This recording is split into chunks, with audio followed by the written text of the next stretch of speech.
খলিফার পিঠের বোঝা।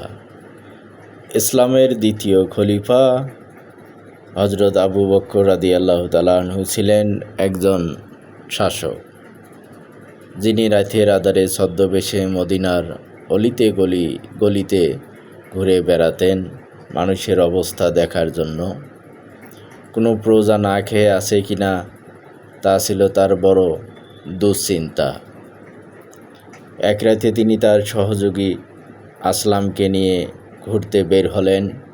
হঠাৎ দূরে একটি আগুনের শিখা দেখে তিনি সেদিকে এগিয়ে গেলেন।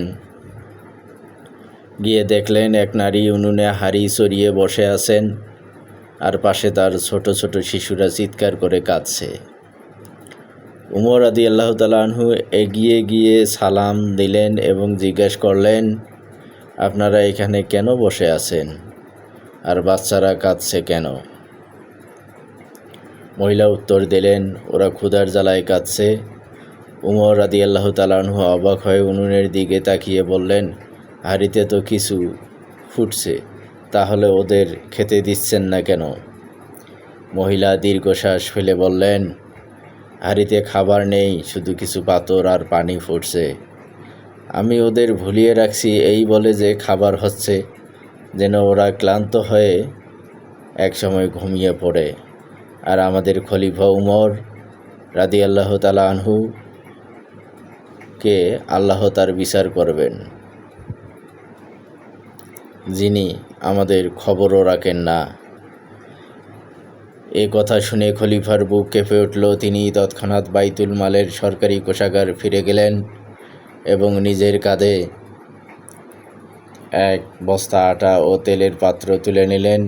তার সহযোগী আসলাম যখন বললেন, হে আমিরুল মুমিনিন, বস্তাটি আমাকে দিন, আমি বহন করি, তখন উমর রাদিয়াল্লাহু তাআলা আনহু কেঁদে ফেললেন, কিয়ামতের দিন কি তুমি আমার গুনাহের বোঝা বহন করবে? দুনিয়াতে যদি আমি এদের দেখাশোনা না করি, তবে আখিরাতে আল্লাহকে আমি কি জবাব দেব? তিনি নিজেই সেই মহিলার বাড়িতে খাবার পৌঁছে দিলেন এবং উনুনের পাশে বসে নিজের হাতে রুটি তৈরি করে বাচ্চাদের খাওয়ালেন।